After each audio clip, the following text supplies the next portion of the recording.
Okay dear friend, पिछले video में हमने पढ़ा था वास्तविक संख्या के बारे में। तो वास्तविक संख्या के बीच में हमारे पास क्या क्या था? प्राकृत संख्याएं, उसके बाद था पूर्ण संख्याएं, फिर पूर्णांक, उसके बाद परिमेय, अपरिमेय, उसके बाद वास्तविक। ये सब संख्या के बारे में हमने पढ़ चुका था। अब आगे हम पढ़ेंगे कि परिमेय संख्याओं के बीच में जितना भी हम लोग को संख्या और निकालना रहेगा, इसके बारे में हम लोग पढ़ेंगे। तो सबसे पहले हम लोग ये जान लेते हैं कि कोई भी परिमेय संख्या रहेगा तो परिमेय संख्या के बीच में कितनी परिमेय संख्याएं ज्ञात की जा सकती हैं। तो ये याद रखना कि कोई भी दो परिमेय संख्या है तो उनके बीच में हम लोग अनंत परिमेय संख्याएं ज्ञात कर सकते हैं। जितना भी चाहें उतना ज्ञात कर सकते हैं। ये एक नंबर में खाली स्थान में है, सही ऑप्शन में पूछने लगा प्रश्न कि परिमेय संख्याओं के बीच कोई भी दो परिमेय संख्याओं के बीच में कितनी परिमेय संख्याएं ज्ञात की जा सकती हैं। तो कोई भी दो परिमेय संख्या है उनके बीच हम अनंत परिमेय संख्याएं ज्ञात कर सकते हैं। इस बीच में एक प्रश्न है हमारे प्रश्नावली 2.1 का तीसरा प्रश्न है 2/3 व 3/4 के बीच परिमेय संख्याएं ज्ञात कीजिए। यहाँ पे कुछ नहीं बोला है के बीच इस प्रश्न में 5 परिमेय संख्याएं ज्ञात कीजिए। 5 की जगह 3 भी हो सकता है, 2 भी हो सकता है और बढ़ भी सकता है। तो इसको कैसे सॉल्व करेंगे देखते हैं। तो सबसे पहले हम लोग को ये देखना है कोई भी परिमेय संख्या है तो इसका जो हर है वह समान है या नहीं। अगर मान लेते हैं इसका हर समान नहीं है तो सबसे पहले हम लोग इसके हर को समान करना पड़ेगा। तो यहाँ पे हम लिखेंगे 2/3 व 3/4 का लसाअ। इसका लसाअ निकालेंगे तो ये आएगा हमारा 12। लसाअ कैसे निकालते हैं आपने 8वीं कक्षा में भी पढ़ चुके होंगे। तो आगे देखते हैं 2/3 का तुल्य भिन्न निकालेंगे। 2/3 में कितने का गुणा करेंगे? नीचे में 12 आ जाए तो ये होगा हमारा 4, ये होगा 8/12। इसी तरह से 3/4 में कितने का गुणा किया जाए कि हमारा जो हर है वह 12 हो जाए। तो इसमें है 3। अब देखते हैं 3 दिया 9 और ये हो जाएगा 4 दिया 12। अब हमारे पास आ गए 8/12 व 9/12। अब यदि हर समान है तब हम लोग जितने भी परिमेय संख्या ज्ञात करने के लिए बोला जाता है उससे एक अधिक का दोनों परिमेय संख्या के अंश व हर में गुणा करते हैं। उसके बाद जितना भी परिमेय संख्या बोला जाता है उसको निकालते हैं। तो हमें देखना है यहाँ पे कितनी परिमेय संख्या ज्ञात करने के लिए बोला है, 5 बोला है। यहाँ लिखेंगे 8/12 व 9/12 के अंश व हर में 6 5 बोला तो एक अधिक 6 का गुणा करने पर तो ये हो जाएगा 8/12 में यदि हम लोग 6 का गुणा करते हैं तो ये हो जाएगा 8 छक्का 48 और ये 12 छक्का 72। इसी तरह से 9/12 भी 6 का गुणा करेंगे तो ये होगा हमारा 6 9 छक्का 54/12 छक्का 72। अब देखना है हमारे पास क्या क्या आ गया। तो 48/72 व 54/72 इसके बीच में अब हम लोग जो भी परिमेय संख्या निकालना है क्या कर सकते हैं। के बीच की परिमेय संख्याएं, इसके बीच की परिमेय संख्याएं कौन सी होंगी? ये होगी 49/72, 50/72, उसके बाद 51/72, 52/72 और 53/72। 1 2 3 4 5 ये हमारा 5 परिमेय संख्या ज्ञात हो गया। इसी को हम लोग इसके बीच में भी मान सकते हैं, 2/3 व 3/4 के बीच यही परिमेय संख्याएं होंगी जो 5 परिमेय संख्या ज्ञात करने के लिए बोला गया। इसको हम लोग आगे कटा के भी लिख सकते हैं, जैसे ये है इसको 2 से कटा देते हैं, ये 25 हो जाएगा और ये होगा 36।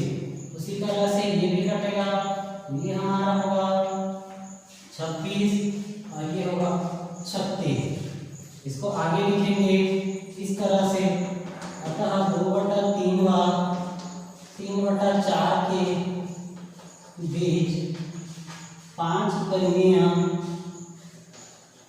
संख्याएं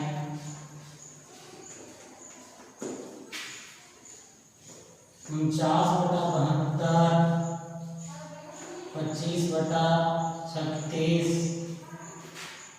51/72, 26/36 व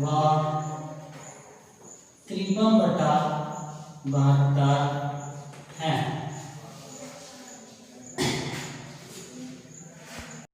अब आगे देखें इसी तरह के और प्रश्न है प्रश्नावली में। एक प्रश्न है 6 व 7 के बीच 3 परिमेय संख्याएं। अगला है 4/7 और 5/7 के बीच 5 परिमेय संख्याएं ज्ञात कीजिए। ऋण 1 और 2 के बीच 4 परिमेय संख्याएं, और है 5/10 और 9/10 के बीच में 3 परिमेय संख्याएं ज्ञात कीजिए। तो सभी के प्रश्न इसी तरह से बनेंगे।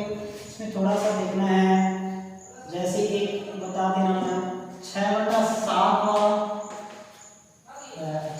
7 के बीच में हमको निकालना है।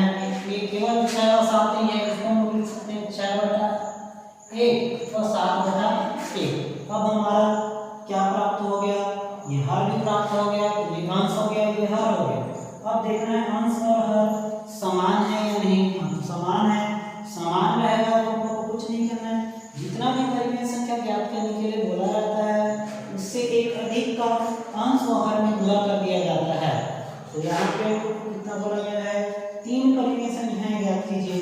इसमें क्या करेंगे, 6/1 व 7/1 के अंश व हर में कितने का 4 का गुणा करने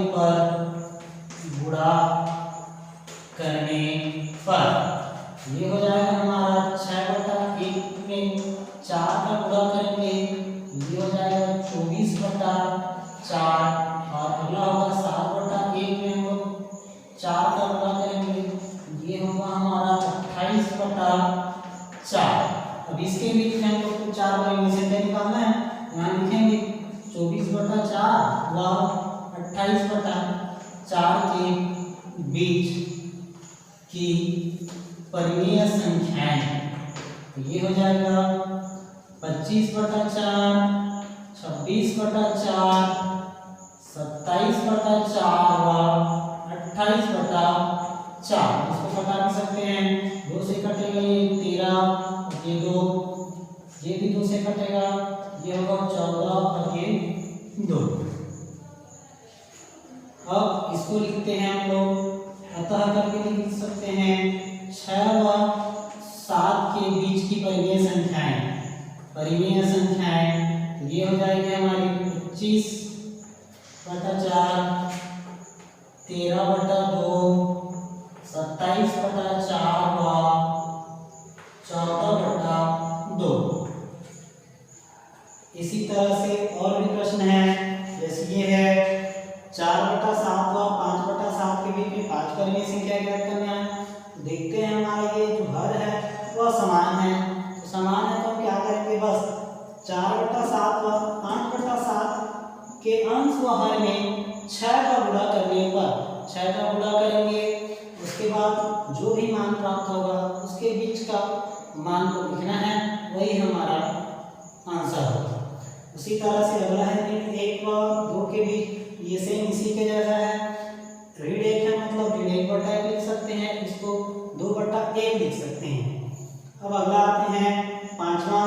तो पांचवा में है 5/10 व 9/10 के बीच में कोई 3 परिमेय संख्याएं ज्ञात कीजिए बोला है। तो अब हम लोग को देखना है इसका हर तो समान है, लेकिन यहाँ पे देखना है, यहाँ पे अंतर भी ज्यादा है। बाकी में हम लोग देखते थे तो बाकी का अंतर एक था, इसलिए हम लोग को अलग से और गुणा करना पड़ता था, लेकिन इसमें ऐसा नहीं करना पड़ेगा। क्यों नहीं करना पड़ेगा?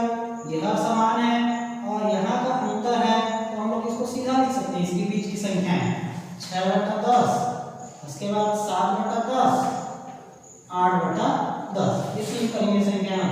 इसको घटाना चाहें तो घटा सकते हैं, इन दोनों को घटा के लिख सकते हैं, बिना घटा लिखेंगे तो भी चलेगा। इसी प्रकार से इस सब को आप लोग को बनाना है। अगर जो भी समझ में नहीं है उसे आप लिख सकते हैं। अब अगला प्रश्न देखते हैं।